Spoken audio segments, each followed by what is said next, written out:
Imagine um homem comum. Ele acorda cedo, talvez antes do nascer do sol. Toma café rapidamente, veste sua roupa de trabalho, entra no carro ou no transporte público e segue para mais um dia de esforço. Por fora, tudo parece normal. Ele tem emprego, tem renda, tem responsabilidades. Aparentemente é um homem livre, mas existe algo que ninguém vê. Ao sair de casa todas as manhãs, correntes invisíveis acompanham seus passos, correntes presas aos seus pulsos, ligadas diretamente a contratos assinados anos atrás, parcelamentos, financiamentos, empréstimos, cartões de crédito, decisões que pareciam pequenas quando foram tomadas, mas que agora controlam silenciosamente sua vida. E o mais curioso é que essas correntes não machucam a pele, machucam o futuro, porque sem perceber, esse homem já não trabalha apenas para sustentar sua família. Grande parte do seu esforço foi comprometida antes mesmo do salário cair na conta. Cada hora trabalhada já possui um destino definido. Cada aumento já foi gasto antecipadamente. Cada oportunidade futura já foi parcialmente entregue. Ele não está apenas pagando contas, está pagando versões passadas de si mesmo. Versões que acreditaram que felicidade podia ser antecipada, que conforto imediato valia mais do que liberdade futura, que algumas parcelas não fariam diferença, mas fizeram e fazem. Todos os meses, em silêncio, essa é uma das formas mais sofisticadas de escravidão já criadas. Porque, diferente das correntes antigas, ela não exige grades, não exige vigilância, não exige força física. A própria vítima protege sua prisão. A própria vítima faz os pagamentos. A própria vítima renova os contratos. E muitas vezes nem percebe que perdeu algo muito mais valioso do que dinheiro. Perdeu margem, perdeu opções, perdeu liberdade. A Bíblia descreveu essa realidade há milhares de anos, muito antes da existência de bancos modernos, cartões de crédito ou financiamentos. E o mais impressionante é que a descrição continua assustadoramente atual. Porque existe uma lei espiritual e financeira que poucas pessoas compreendem. Uma lei tão poderosa que pode determinar se você será dono do seu futuro ou funcionário do seu passado.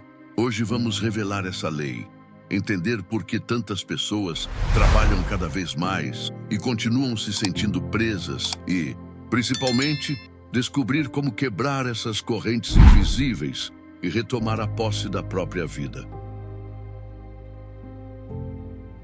Existe uma ideia que foi repetida tantas vezes que passou a parecer verdade. A ideia de que dívida é apenas um problema matemático, uma simples falta de dinheiro, uma questão de renda insuficiente, como se bastasse ganhar mais para que tudo fosse resolvido. Mas quando observamos a realidade com atenção, percebemos algo intrigante. Existem pessoas que ganham pouco e vivem com relativa tranquilidade financeira. E existem pessoas que ganham muito e continuam afundadas em dívidas. Existem profissionais que recebem salários modestos e conseguem construir patrimônio ao longo dos anos. E existem executivos, empresários e atletas que ganham fortunas e acabam financeiramente destruídos. Se a dívida fosse apenas um problema de renda, isso não aconteceria. O problema é mais profundo, muito mais profundo, porque a dívida raramente começa na conta bancária. Ela normalmente começa no coração. Começa na forma como enxergamos o consumo, na maneira como lidamos com desejos, na relação emocional que temos com o dinheiro. Por isso, talvez a definição mais precisa de dívida não seja falta de recursos. Talvez seja perda de soberania. Pense no que acontece quando alguém compra algo que não pode pagar. Naquele instante, uma parte do futuro é vendida. Horas de trabalho que ainda não aconteceram são comprometidas. Dias que ainda não chegaram já recebem destino. O amanhã deixa de pertencer totalmente à pessoa e passa a pertencer parcialmente ao credor. É exatamente por isso que o sistema de endividamento moderno é tão poderoso, porque ele oferece uma ilusão extremamente sedutora. A possibilidade de viver hoje uma realidade que ainda não foi conquistada. Um carro que ainda não foi pago. Uma casa que ainda não foi construída financeiramente. Um padrão de vida sustentado por dinheiro que ainda não existe. Tudo parece inofensivo no início. Afinal, quem não gosta da sensação de obter algo imediatamente? Quem não gosta da ideia de evitar a espera? Quem não gosta de antecipar uma conquista? O problema é que toda antecipação cobra um preço. E esse preço quase nunca aparece apenas nos juros. Ele aparece na liberdade. Porque cada compromisso assumido reduz a capacidade de escolha futura. Cada parcela adiciona peso à mochila. Cada dívida diminui a margem de manobra. Pouco a pouco, muitas pessoas deixam de tomar decisões baseadas em propósito. Passam a tomar decisões baseadas em obrigação. Não trabalham porque escolheram aquele caminho. Trabalham porque não podem parar. Não permanecem em determinados ambientes porque desejam.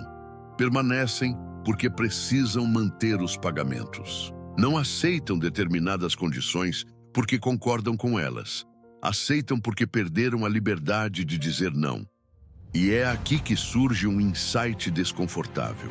A verdadeira escravidão financeira não acontece quando falta dinheiro. Ela acontece quando sua capacidade de escolha é sequestrada. Quando o medo de não conseguir pagar supera o desejo de viver com propósito. Quando a necessidade de manter compromissos passados começa a controlar decisões presentes. Por isso, a pergunta mais importante não é quanto eu devo. A pergunta mais importante é quanto da minha liberdade já foi comprometida. Porque a Bíblia possui uma visão surpreendentemente clara sobre essa questão. Uma visão que foi registrada milhares de anos antes do surgimento do sistema financeiro moderno. E o versículo que revela essa verdade talvez seja um dos mais diretos e desconfortáveis de toda a literatura sapiencial. Existe uma característica fascinante nos livros de sabedoria da Bíblia. Eles não costumam suavizar a realidade. Não tentam tornar as verdades mais confortáveis. Não escondem as consequências das escolhas humanas atrás de discursos vagos.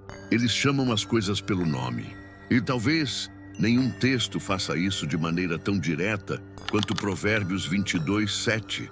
O versículo diz: "O rico domina sobre o pobre, e quem toma emprestado é servo de quem empresta." À primeira vista, muita gente lê esse texto apenas como uma observação econômica, uma descrição simples de como o dinheiro funciona. Mas existe algo muito mais profundo acontecendo aqui.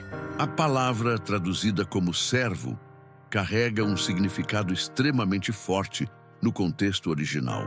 Ela se refere a alguém que está sob a autoridade de outro, alguém cuja liberdade foi limitada, alguém que não possui autonomia completa sobre a própria vida. Em outras palavras, Salomão está descrevendo uma relação de dependência, uma transferência de poder, uma situação na qual uma pessoa passa a ter influência significativa sobre o futuro da outra. E o mais impressionante é que ele escreveu isso milhares de anos antes da criação dos bancos modernos, antes dos financiamentos, antes dos cartões de crédito, antes das linhas de crédito instantâneo. Mesmo assim, o princípio permanece exatamente o mesmo. Porque a tecnologia mudou, os contratos mudaram, as instituições mudaram, mas a natureza humana continua igual. E a consequência espiritual da dívida também. Agora pense por um instante na força da linguagem utilizada por Salomão. Ele poderia ter dito apenas que a dívida é inconveniente. Poderia ter dito que ela gera dificuldades. Poderia ter alertado sobre riscos financeiros. Mas ele escolhe uma palavra muito mais forte: servo. Isso acontece porque a dívida não afeta apenas números. Ela afeta a liberdade, afeta escolhas, afeta a direção. Imagine alguém que recebe uma oportunidade extraordinária. Talvez mudar de cidade. Talvez iniciar um negócio. Talvez investir em um projeto promissor. Talvez dedicar mais tempo à família. Mas não consegue, porque está preso a compromissos financeiros que exigem uma renda específica todos os meses.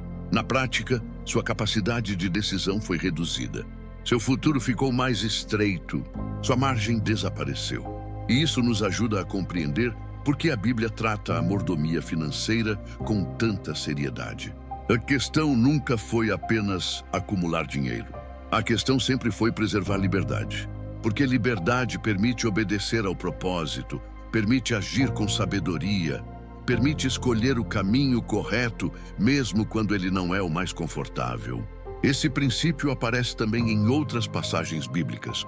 Na parábola dos talentos, por exemplo, vemos que Deus valoriza responsabilidade, multiplicação e administração consciente dos recursos. Em Provérbios, repetidamente encontramos advertências contra decisões impulsivas, garantias precipitadas e compromissos financeiros assumidos sem discernimento. A mensagem é consistente. O dinheiro não é apenas uma ferramenta econômica. Ele também possui impacto moral, emocional e espiritual. E aqui chegamos ao ponto que quase ninguém percebe. O verdadeiro problema da dívida não é o valor devido, é o território que ela ocupa. Porque toda dívida começa conquistando uma pequena área da sua vida. Mas se não for controlada, ela expande sua influência. Controla decisões, controla emoções, controla relacionamentos, controla o futuro. Por isso, quando Salomão fala sobre servidão financeira, ele não está exagerando. Ele está descrevendo uma realidade que milhões de pessoas continuam vivendo até hoje. Mas existe uma parte dessa história que raramente é ensinada. Uma verdade escondida dentro desse princípio. Uma verdade que muda completamente a forma como enxergamos liberdade financeira. Porque a libertação não começa quando a dívida termina. Ela começa muito antes disso. Se esse tipo de reflexão tem feito sentido para você, considere se inscrever no canal e ativar o sino. No episódio anterior, vimos como Salomão recebeu de Deus a oportunidade de pedir qualquer coisa e escolheu sabedoria em vez de riqueza, o que revela algo essencial sobre como o caráter precede os resultados. Vale a pena assistir se você ainda não viu. Quando a maioria das pessoas pensa em liberdade financeira, imagina um momento específico no futuro. Um dia em que todas as dívidas serão pagas. Um dia em que não haverá mais parcelas. Um dia em que finalmente será possível respirar sem pressão. E, de fato, esse cenário parece ser o ponto final da libertação. Mas existe um detalhe que quase sempre passa despercebido. A liberdade não começa no dia em que a última dívida é quitada. Ela começa no dia em que você muda a forma como se relaciona com o dinheiro. Isso muda tudo, porque a escravidão financeira não é apenas um estado externo, é um padrão interno, um conjunto de decisões repetidas ao longo do tempo. Uma forma de enxergar o presente como mais importante do que o futuro. Uma tendência de antecipar prazer sem considerar o custo real dessa antecipação. Por isso, mesmo pessoas que conseguem quitar dívidas, muitas vezes voltam a se endividar. Não porque o problema não foi resolvido, mas porque a mentalidade que gerou o problema permaneceu intacta. E é aqui que o ensinamento de Provérbios ganha uma profundidade ainda maior. Quando Salomão diz que o endividado se torna servo, ele não está apenas descrevendo uma condição externa. Ele está revelando um princípio interno de dependência. A dívida começa como uma escolha financeira, mas termina como uma limitação de comportamento. Ela redefine prioridades, redesenha hábitos e gradualmente redefine identidade. Uma pessoa deixa de agir com liberdade e começa a agir sob pressão. Deixa de decidir com clareza e passa a decidir por necessidade. E quando a necessidade assume o controle, a margem de escolha desaparece. Mas existe algo ainda mais profundo por trás disso. A dívida não nasce apenas de falta de dinheiro. Ela nasce de uma falha de percepção sobre o tempo. Porque toda decisão financeira é, na prática, uma decisão sobre o futuro. Quando alguém compra algo no crédito, está dizendo, ainda que inconscientemente, eu escolho reduzir meu futuro em troca de ampliar meu presente. Isso não é necessariamente errado em todos os contextos, mas se torna perigoso quando se transforma em padrão. Porque aos poucos, o futuro deixa de ser um espaço de construção e passa a ser um espaço de pagamento. E quando isso acontece, a vida começa a se estreitar. Menos opções, menos flexibilidade, menos liberdade real. É por isso que duas pessoas podem estar na mesma situação financeira, mas viver realidades completamente diferentes.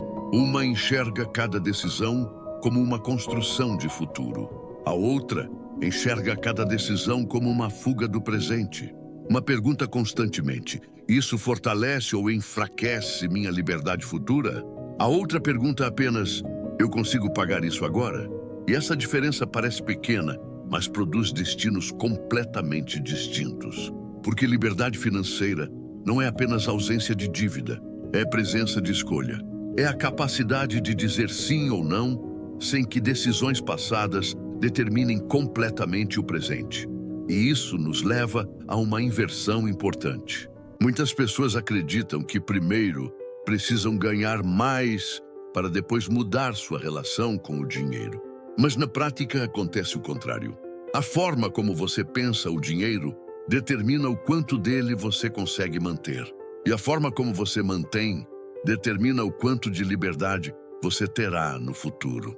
Por isso, a verdadeira libertação não começa com aumento de renda. Começa com mudança de consciência, com a decisão de interromper padrões automáticos, com a coragem de olhar para o presente sem sacrificar o futuro de forma inconsciente. E talvez esse seja o ponto mais importante de todos. A dívida não é apenas um problema financeiro. Ela é um reflexo de como você enxerga tempo, escolha e consequência. E quando essa visão muda, o comportamento começa a mudar junto. Quando esse princípio sai do campo das ideias e entra na vida real, ele deixa de ser apenas uma reflexão e começa a se tornar uma espécie de filtro diário de decisões. Porque na prática, a maioria das pessoas não se endivida em um único grande erro. Elas se endividam em pequenas decisões repetidas. Uma compra aqui, um parcelamento ali, uma assinatura que parece inofensiva, uma atualização de padrão de vida que não faz tanta diferença assim. E quando percebem, já não estão mais tomando decisões a partir de liberdade, mas de obrigação. É por isso que a mudança não começa com ações extremas. Começa com consciência aplicada ao cotidiano. O primeiro passo é simples, mas desconfortável. Antes de qualquer gasto que envolva crédito, parcelamento ou comprometimento futuro, surge uma pergunta que muda o jogo. Isso está aumentando minha liberdade ou reduzindo minha liberdade? Essa pergunta parece pequena, mas ela interrompe o automático. E grande parte do problema financeiro moderno não é falta de informação. É excesso de decisões automáticas, sem pausa, sem reflexão, sem consciência do impacto futuro. Outro ponto prático essencial é entender a diferença entre custo e consequência. O custo é o valor que aparece na hora da compra.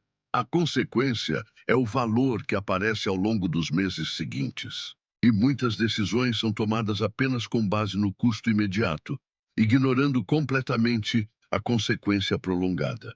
É assim que parcelas pequenas se acumulam até se tornarem grandes limitações. Mas existe uma mudança ainda mais profunda que precisa acontecer. Ela não é apenas comportamental, ela é estrutural. É a forma como você organiza o seu dinheiro antes de tomar qualquer decisão de consumo. Em vez de gastar primeiro e ajustar depois, o princípio da sabedoria financeira aponta para o caminho oposto. Decidir primeiro o que é prioridade. Definir quanto será protegido para o futuro. E só então viver com o restante. Isso cria um efeito psicológico poderoso, porque transforma o futuro em algo protegido, não negociável. Isso muda completamente a relação com o presente. Outro ponto importante é compreender que liberdade financeira não se constrói apenas com grandes ganhos, mas com pequenas retenções consistentes. Não é sobre o quanto você ganha, é sobre o quanto você não perde em decisões impulsivas. Isso exige um tipo de disciplina que não aparece em momentos de crise. Ela aparece nas escolhas silenciosas do dia a dia.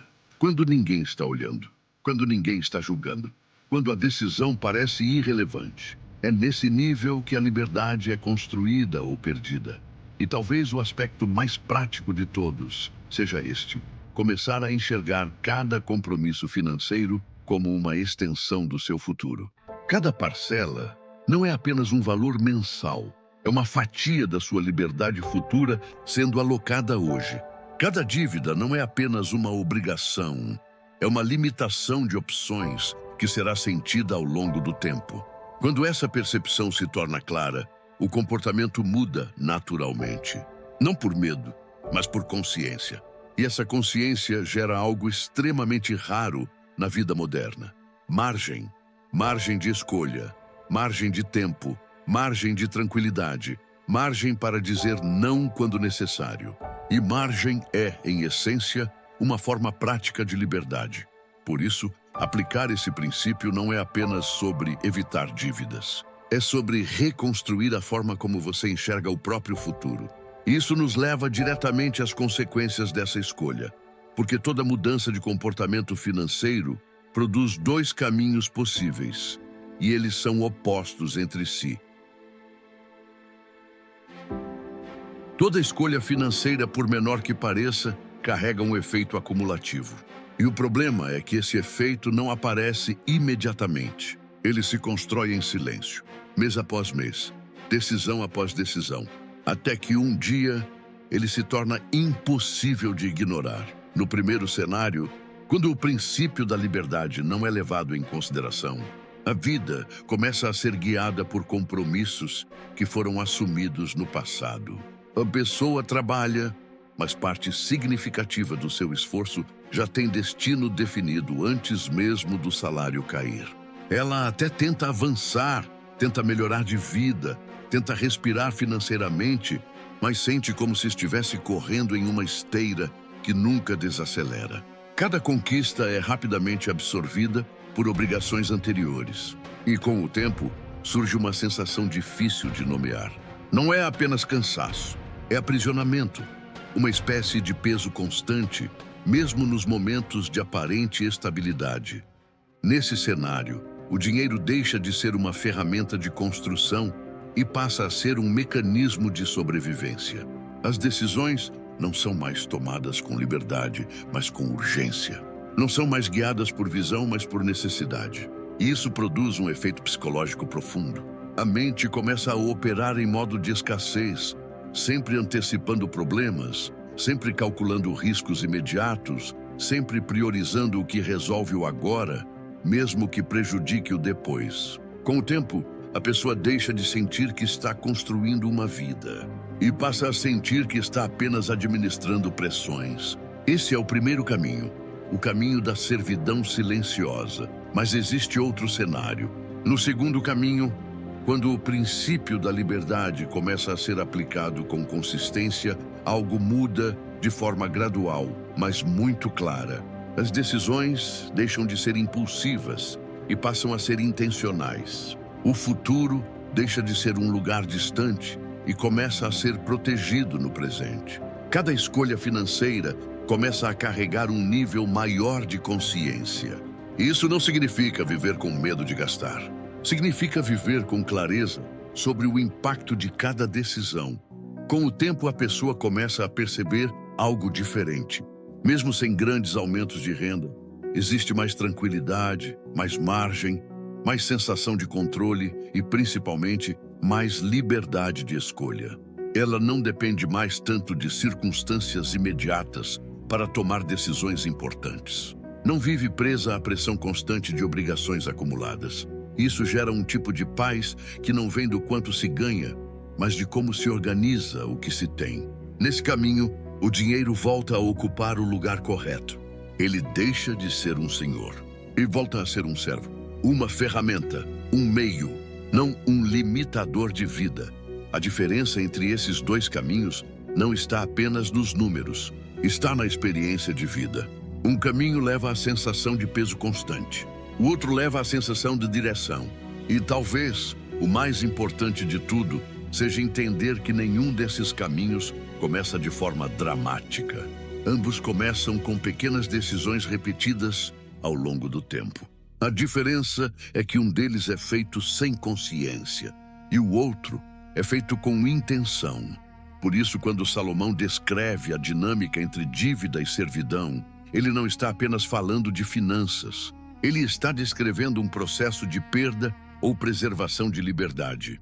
E essa liberdade não é algo abstrato. Ela aparece na prática, na capacidade de escolher, de recusar, de mudar de direção, de construir algo novo sem estar preso ao passado. E é exatamente isso que torna esse princípio tão poderoso. Porque ele não trata apenas de dinheiro, ele trata de vida. Se você observar com atenção tudo o que foi dito até aqui, vai perceber que o tema central nunca foi apenas dívida, nem apenas dinheiro, nem apenas finanças pessoais.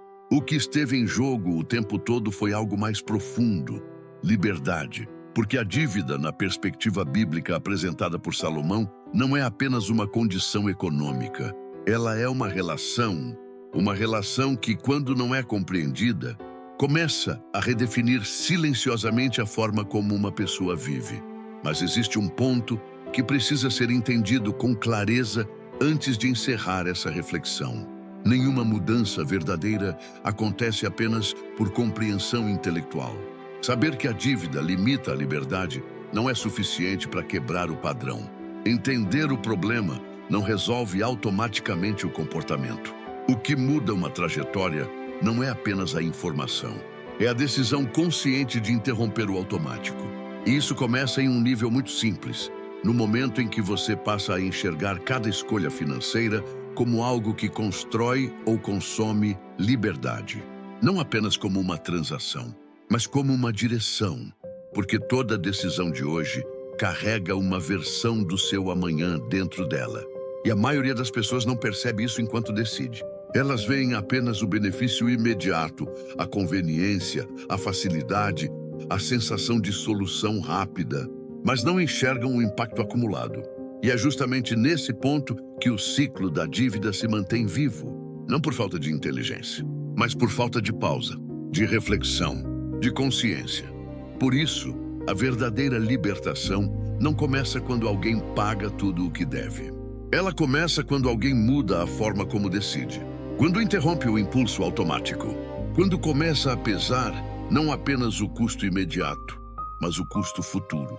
E quando essa mudança acontece, algo curioso começa a surgir. As mesmas oportunidades continuam existindo. Os mesmos desafios continuam aparecendo. Mas a forma de responder a eles muda completamente. E isso altera o destino. Porque liberdade financeira não é apenas sobre quanto dinheiro você tem. É sobre quanto do seu futuro ainda está disponível para você decidir. E essa é a verdadeira essência do princípio que Salomão descreveu há milhares de anos. E essa mesma lógica, a de que entender um princípio não é o mesmo que aplicá-lo corretamente, vai aparecer de uma forma ainda mais surpreendente no próximo episódio. Porque existe um tipo de erro que acontece não na hora de viver a fé, mas na hora de lê-la. Um erro tão sutil que muita gente passa a vida inteira sem perceber que está cometendo. E que pode estar distorcendo, nesse exato momento, a forma como você interpreta tudo o que viu até aqui. Não perde. Antes de encerrar, fica a pergunta: quantas decisões financeiras você já tomou recentemente que reduziram sua liberdade sem que você percebesse? E mais importante ainda, quantas dessas decisões você repetiria hoje, se tivesse total consciência do impacto futuro delas?